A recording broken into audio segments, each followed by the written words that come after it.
ശ്രീകുമാരി രാമചന്ദ്രൻ രചിച്ച for ever green lore and legends of Kerala എന്ന പുസ്തകം പ്രകാശനം ചെയ്തു. കൊച്ചിയിൽ നടന്ന ചടങ്ങിൽ കേന്ദ്രമന്ത്രി സുരേഷ് ഗോപി വേണു രാജാമണി IAS പുസ്തകം നൽകിയാണ് പ്രകാശനം നിർവഹിച്ചത്. എവർഗ്രീൻ ലെജൻഡ് ഓഫ് കേരള എന്ന പുസ്തകത്തിൻ്റെ 2ാം പതിപ്പാണ് ഈ പുസ്തകം.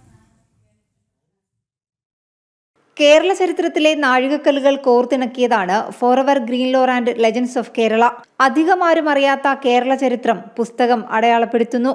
കേരളത്തിന്റെ പൈതൃകം, ഉത്സവങ്ങൾ, തൃപ്രയാർ ക്ഷേത്രത്തിലെ വെടിവഴിപാടിന്റെ ചരിത്രം എന്നിവ പുസ്തകത്തിൽ വിശദമാക്കുന്നുണ്ട്. ഓരോ പുസ്തകങ്ങളും രചിക്കുമ്പോൾ തന്നെ അവ ആര് പ്രകാശനം ചെയ്യണമെന്ന് ചിന്തിക്കാറുണ്ടെന്ന് എഴുത്തുകാരി ശ്രീകുമാരി രാമചന്ദ്രൻ പറഞ്ഞു. ഓരോ പുസ്തകവും എഴുതുമ്പോൾ എൻ്റെ മനസ്സിലിങ്ങനെ അത് പ്രകാശിപ്പിക്കേണ്ട ആളാരാണ്, അത് ആരുടെ കൈകളിലൂടെ വേണം പ്രകാശനം നടക്കാൻ, ഇങ്ങനെ വരും ഒരു പ്രിമോണിഷൻ പോലെ. അപ്പോൾ ഇതിനു മുമ്പത്തേക്ക് അങ്ങനെ തന്നെയാണ് സംഭവിച്ചിരിക്കുന്നത്. ഇപ്പോൾ സഖാവ് ചെയർമാനായാലും Sakthan Thampuran the lion of Kochi ആയാലും ഒക്കെ അങ്ങനെയാണ്. അപ്പോൾ ഈ പുസ്തകം കേന്ദ്രമന്ത്രി സുരേഷ് ഗോപി വേണു രാജാമണി IAS നൽകി പുസ്തകം പ്രകാശനം ചെയ്തു.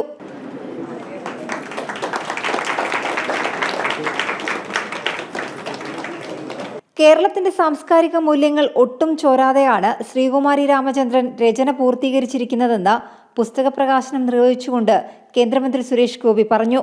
വായിച്ചിരുന്ന കാലം അത്രയും country written in A church yard അല്ലെ, LG written in A country church yard.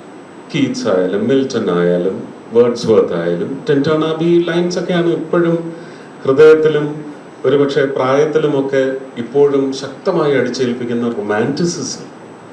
ഇതൊക്കെ ലഭിച്ചതെല്ലാം ഇംഗ്ലീഷ് സാഹിത്യത്തിൽ നിന്നാണ്, പഠിച്ചതും അതാണ്. ഗ്രീൻ ലെജൻഡ്സ് ഓഫ് കേരള എന്ന പുസ്തകത്തിന്റെ 2ാം പതിപ്പാണ് പുസ്തകം. ആദ്യ പുസ്തകത്തിൽ വീരപുരുഷന്മാരെ കുറിച്ചുള്ള വിവരണങ്ങൾ അടങ്ങുമ്പോൾ 2ാം പതിപ്പിൽ വീരാംഗനമാരുടെ ചരിത്രവും ഉൾക്കൊള്ളുന്നു. പെൻഗ്വിൻ ബുക്സ് ആണ് പുസ്തകം പ്രസിദ്ധീകരിച്ചിരിക്കുന്നത്. ജനം, കൊച്ചി.